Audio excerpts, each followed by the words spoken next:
Our scripture reading today comes from Job chapter 19, verses 23 through the first half of 27. Oh, that my words were written down. Oh, that they were inscribed in a book. Oh, that with an iron pen and with lead they were engraved on a rock forever. For I know that my Redeemer lives, and that at the last he will stand upon the earth. And after my skin has been thus destroyed, then in my flesh I shall see God, whom I shall see on my side, and my eyes shall behold, and not another. May the Lord add his blessing to the reading of the Scriptures. We're going to look at this Job passage today. Does everyone know the story of Job?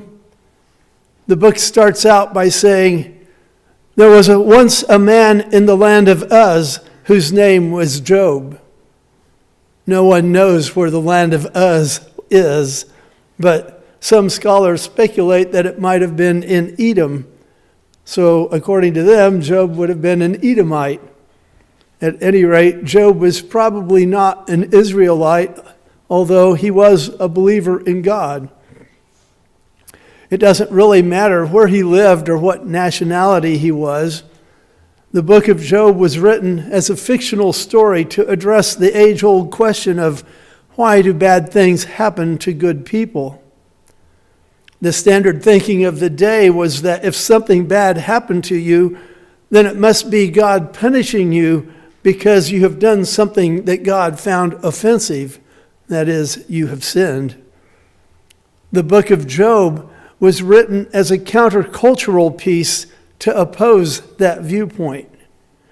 It suggests that other forces are at work, like Satan. And in seminary, they drilled it into us that we should not consider this person who's talking to God in the book of Job as Satan. We should pronounce his name as Satan, so that you would not think of him as Satan.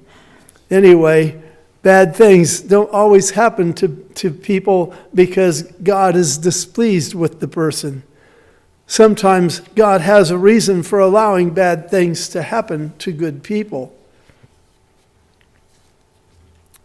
I remember watching a history series on baseball, and I don't remember if that was on the History Channel or on ESPN or where, but at one point they were talking about the shot heard round the world in baseball.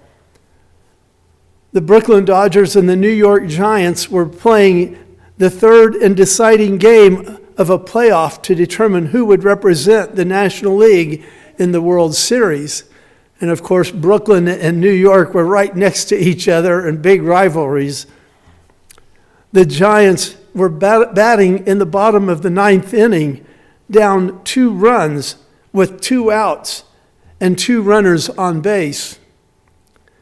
Third baseman Bobby Thompson hit a home run off of Brooklyn Dodgers pitcher Ralph Branca to win the game.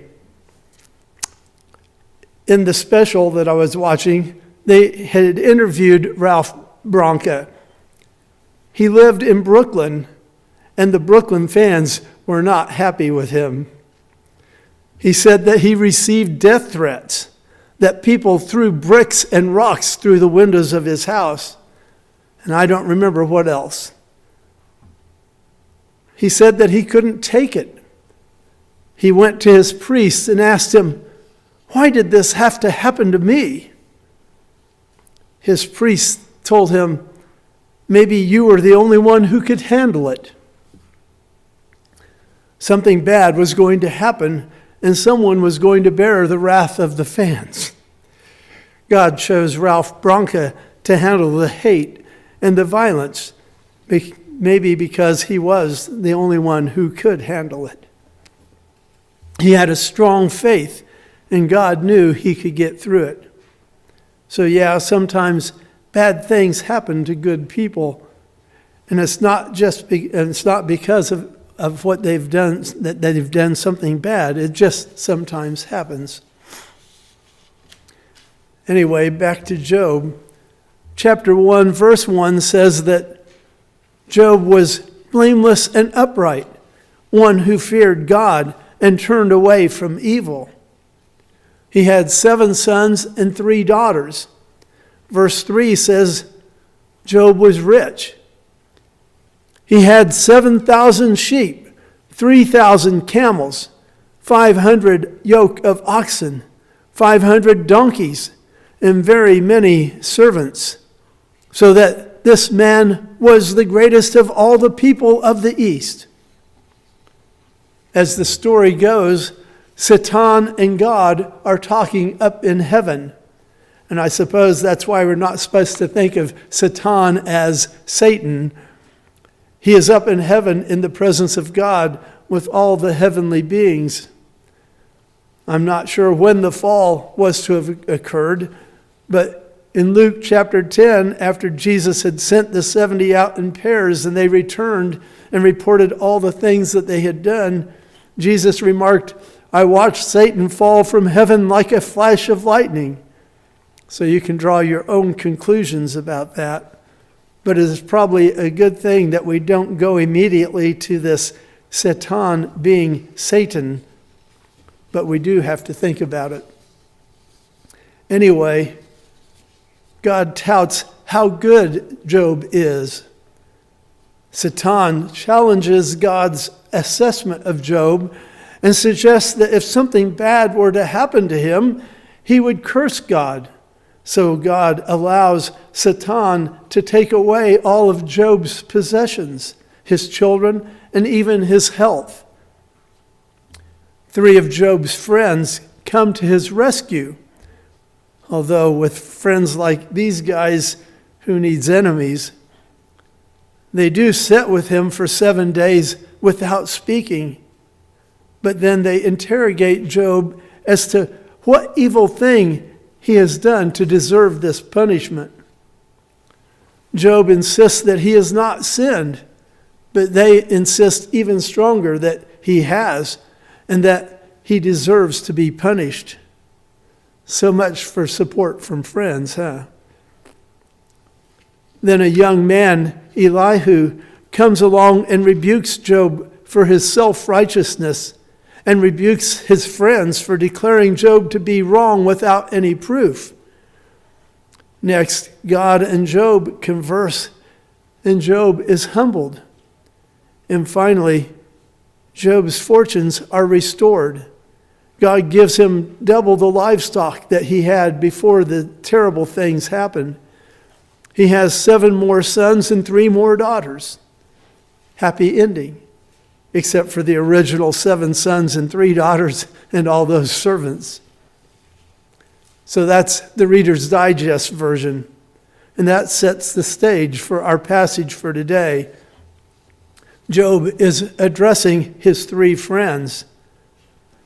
It starts with, "Oh, that my words were written down.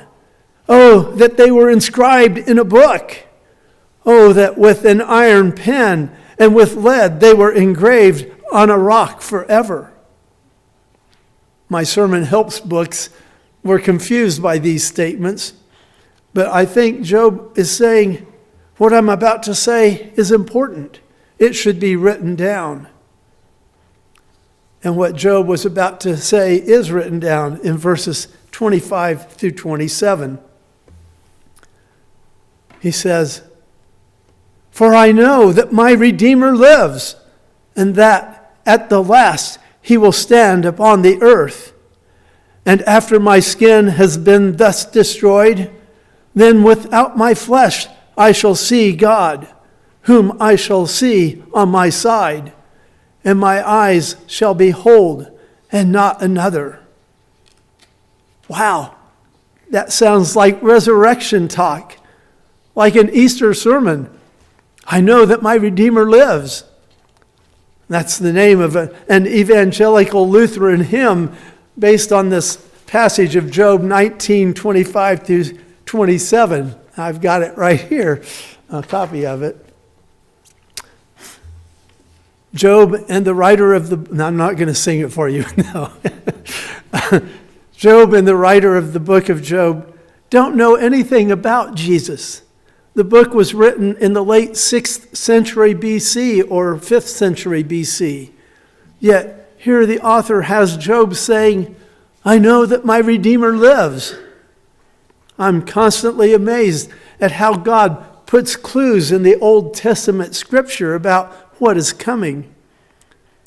It is easier for us to spot these nuanced passages like this one because we are on the other side of the life, death, and resurrection of Jesus, our Redeemer. And the author has Job saying, after my skin has been thus destroyed, then without my flesh I shall see God. Excuse me.